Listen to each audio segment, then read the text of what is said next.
سارا معاملہ شروع ہوا تھا شیطان سے، یہ سارا معاملہ شروع ہوا تھا شیطان سے۔ شیطان نے یہ سارے کام کروائے اور آج بھی کروا رہا ہے، کرواتا رہے گا۔ تو میرے عزیزو، حضرت حسین رضی اللہ تعالی عنہ کی شہادت کا مقصد یہ تھا کہ اے لوگو اللہ کی مانو، اے لوگو شراب چھوڑ دو، اے لوگو حلال کو حلال سمجھو، حرام کو حرام سمجھو، اور یہ جو مال و دولت مال غنیمت ہے اس کو اللہ کا ایک امانت سمجھو، اس کو اللہ کی ایک امانت سمجھو۔ آج مجھ پر بھی یہ حکم صادر ہوتا ہے کہ اگر آپ حسینی قافلے میں شامل ہونا چاہتے ہو تو حضرت حسین رضی اللہ تعالی عنہ کی سیرت کو اپنانا پڑے گا۔ حضرت حسین رضی اللہ تعالی عنہ کے جو ارشادات ہیں جس کی وجہ سے آپ نے اپنی جان دی، اس پر عمل کرنا پڑے گا۔ اگر عمل نہیں کرو گے، اپنی منمانی کرو گے، وہی نشہ کرو گے، وہی حرام کو حلال بناؤ گے، حلال کو حرام بناؤ گے، اور اسی طرح دنیا کی فکر میں لگ جاؤ گے، تو پھر حسینی قافلے میں شامل نہیں ہوگے بلکہ یزیدی قافلے میں شامل۔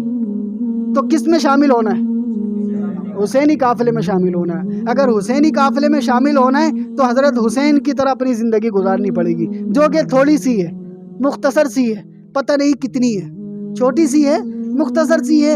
اس میں اللہ رب العزت کو راضی کر کے چلے جانا، آپ علیہ الصلوۃ والسلام کی سنتوں کو پورا کرتے ہوئے چلے جانا۔ میرے عزیزو، یہ وہ کامیابی ہے کہ جو ہمیشہ کے لیے سکون دے گی، جو ہمیشہ کے لیے راحت دے گی۔ دنیا کا سکون اور دنیا کی خوشی بھی کوئی خوشی ہے کہ جو خوشی آتی ہے فوراً غم مل جاتا ہے، شادی آتی ہے فوراً جو ہے وہ ختم ہو جاتی ہے، ایک رات خوشی ہوتی ہے دوسرے میں کم ہو جاتی ہے، دوسرے میں ہوتی ہے تیسرے میں اور کم ہو جاتی ہے، تیسرے میں چوتھے میں اور کم ہو جاتی ہے، یہاں تک کہ پھر چہرہ بھی نہیں دیکھتے۔ یہ کوئی خوشی ہے؟ اس خوشی کے لیے اتنی نافرمانیاں کرتے ہیں، اس خوشی کے لیے اتنی نافرمانیاں کرتے ہیں کہ اللہ تعالیٰ کی خوب جو ہے نافرمانی ہوتی ہے۔ اس شادی کو خوب جو ہے غیر رسموں کے مطابق نکالا جاتا ہے، اور وہی شادی آگے چل کے جس کی وجہ سے کی جاتی ہے اس کی شکل بھی نہیں دیکھتے۔ تو یہاں کی خوشی بھی کوئی خوشی نہیں ہے، یہاں کا غم بھی کوئی غم نہیں ہے۔ خوشی تو وہ ہے جس کے بعد کوئی غم ہی نہ ہو، خوشی تو وہ ہے جس کے بعد کوئی غم نہ ہو، اور صحت تو وہ ہے جس کے بعد کوئی بیماری نہ ہو۔ یہاں کی صحت بھی عارضی، یہاں کی خوشی بھی عارضی، یہاں کی زندگی بھی عارضی، یہاں کی مال و دولت بھی عارضی، یہاں کی ہر چیز عارضی ہے۔ تو ان عارضی چیزوں پر ہمیں ہمیشہ والی زندگی کو خراب کرنا یہ بے وقوفی نہیں تو کیا ہے؟ چھوٹی سی زندگی اللہ کی مان کے گزارنے کی نیت کریں، ارادہ کریں، اور جتنی زندگی گزر گئی نافرمانی میں گزر گئی اور اللہ کو ناراض کر کے گزر گئی، اس پر توبہ کریں۔ تو تمام توبہ کرتے ہیں نا، اللہ پاک سے خوب دعائیں بھی مانگے۔ حضرت حسین رضی اللہ تعالی عنہ کا کل یوم شہادت ہے، اس دن روزہ رکھیں، ٹھیک ہے؟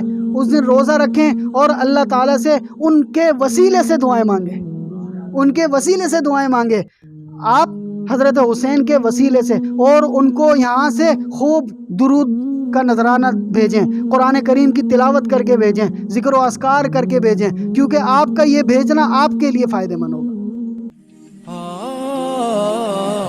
درس قرآن، درس حدیث، اصلاحی بیانات، فقہی مسائل اور وظائف کے لیے مفتی ابو بکر انصاری کے چینل کو سبسکرائب